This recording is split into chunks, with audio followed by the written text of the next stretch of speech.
السلام علیکم ورحمۃ اللہ وبرکاتہ۔ محترم ساتھیو، اس دنیا کے اندر مختلف قسم کی قومیں بستی ہیں اور ہر ایک کا اپنا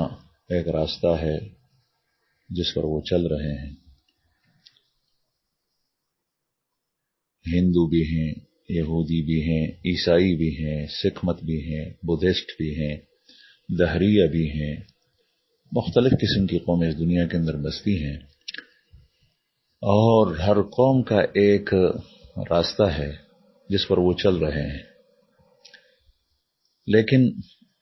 ایک مسلمان قوم ہے۔ الحمدللہ، اللہ پاک نے ہمیں مسلمان پیدا کیا۔ ایک ہمارا راستہ ہے، ایک دوسری قوموں کا ہے۔ ہمارے راستے میں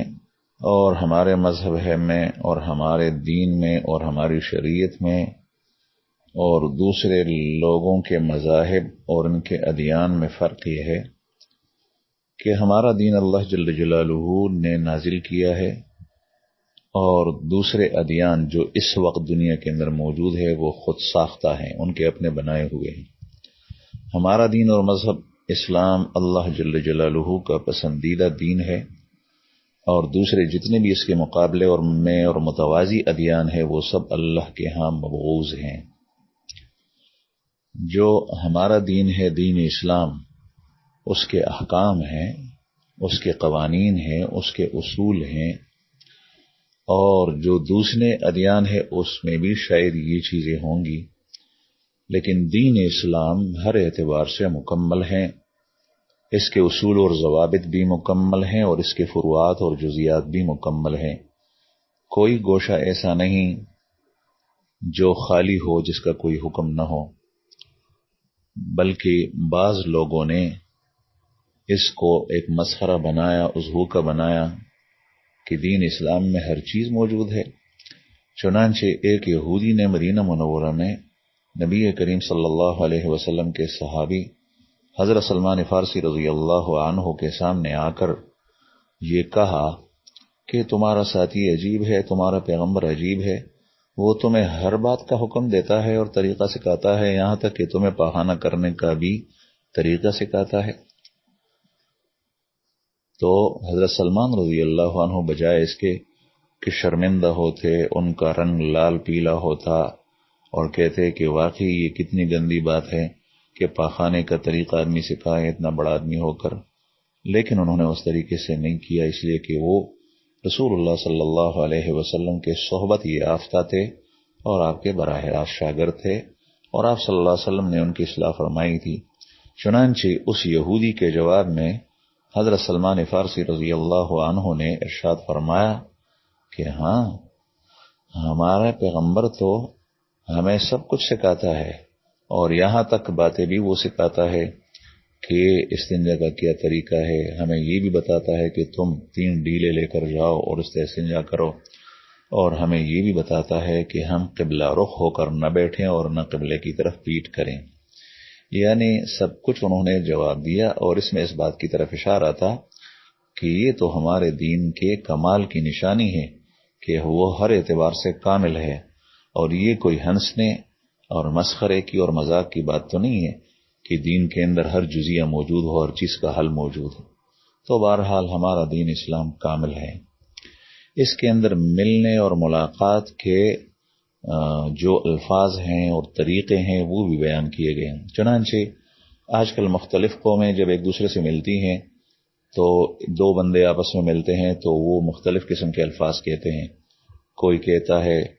گڈ مارننگ صبح کے وقت، گڈ نائٹ رات کے وقت، گڈ آفٹر نون دوپہر کے وقت وغیرہ وغیرہ، گڈ ایوننگ شام کے وقت۔ یہ آج کل انگلش بولنے والے اور نصارہ کہتے ہیں، اور یہودی سلام کرتے وقت انگلی اٹھاتے ہیں اور نصارہ سلام کرتے وقت ہاتھ اٹھاتے ہیں، سلوٹ کرتے ہیں، اور ہندو سلام کرتے وقت جو آپس میں ملتے ہیں نمسکار وغیرہ کے الفاظ کہتے ہیں۔ اس طریقے سے دوسری مختلف قومیں جن سب کی اس وقت مجھے ملنے کے الفاظ آپس میں جو کہتے ہیں وہ سب کے یاد نہیں ہیں، میں نے مثال کے طور پر چند پیش کی ہیں، لیکن مسلمان کے جو ملنے کا تحیہ ہے، نبی کریم صلی اللہ علیہ وسلم نے ارشاد فرمایا احادیث میں کہ وہ السلام علیکم ہے۔ جب ایک مسلمان دوسرے سے ملے تو وہ السلام علیکم کہے اور دوسرا وعلیکم السلام کہیں۔ تو چاہیے یہ ہمیں کہ جب ہم آپس میں راستے میں ایک دوسرے سے ملیں تو آنے والا السلام علیکم کہے، اور جو بیٹھا ہوا یا کھڑا ہوا آدمی ہے وہ وعلیکم السلام سے جواب دے۔ اور اس طریقے سے کسی کو ٹیلی فون پہ بات کرنے والا وہ بھی اس طریقے سے کہے، میسج اور پیغام بھیجنے والا وہ بھی اس طریقے سے کہے، تحریراً کوئی تحریر لکھنے والا کسی کے پاس بھیجنے والا وہ بھی اس طریقے سے کہے کہ السلام علیکم کہے۔ اور یہ بات بھی یاد رہے کہ مثلا آپ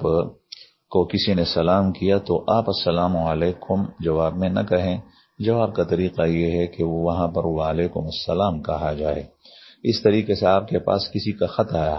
اور جیسے ہی آپ نے اس کو پڑھا، اب فوراً آپ جواب لکھ رہے ہیں، تو اس نے السلام علیکم کہا تھا تو آپ وعلیکم السلام جواب میں لکھتے ہیں۔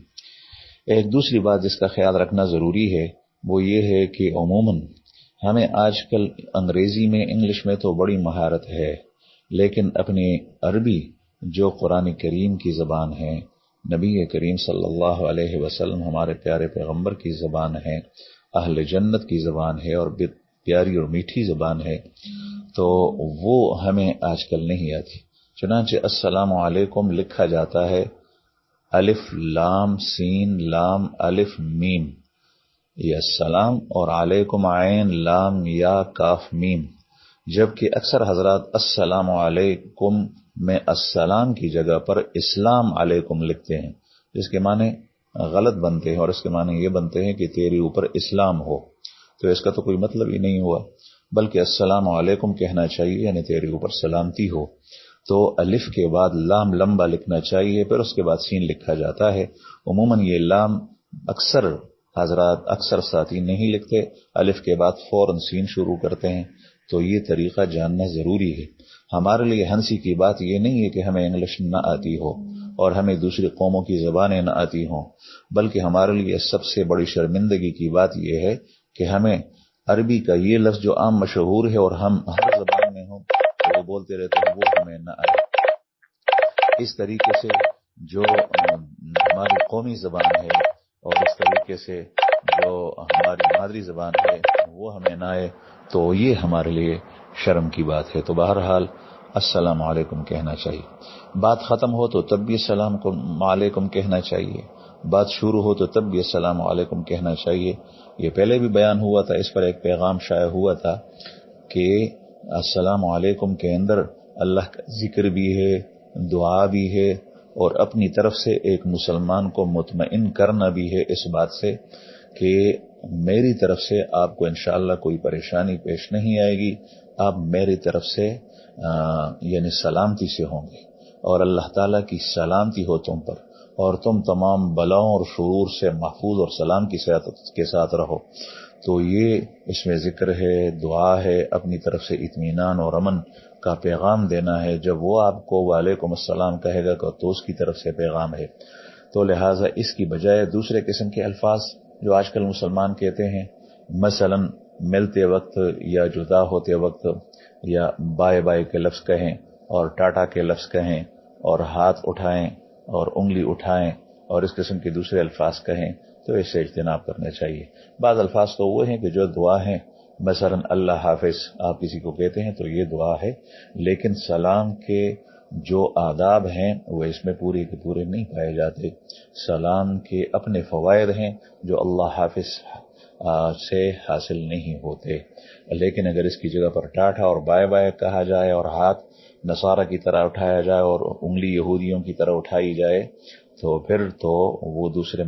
قوموں کا شعار ہے، ان کے ساتھ مشابہت آئے گی۔ اور آپ صلی اللہ علیہ وسلم کے ارشاد مبارک ہے، من تشبہ بقوم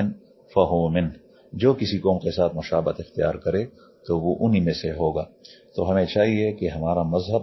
جو اللہ کو پسندیدہ ہے، ہمارا دین اللہ تعالیٰ کا پسندیدہ دین ہے، ان الدین عند اللہ الاسلام، یقیناً اللہ کے پسندیدہ دین دین اسلام ہے،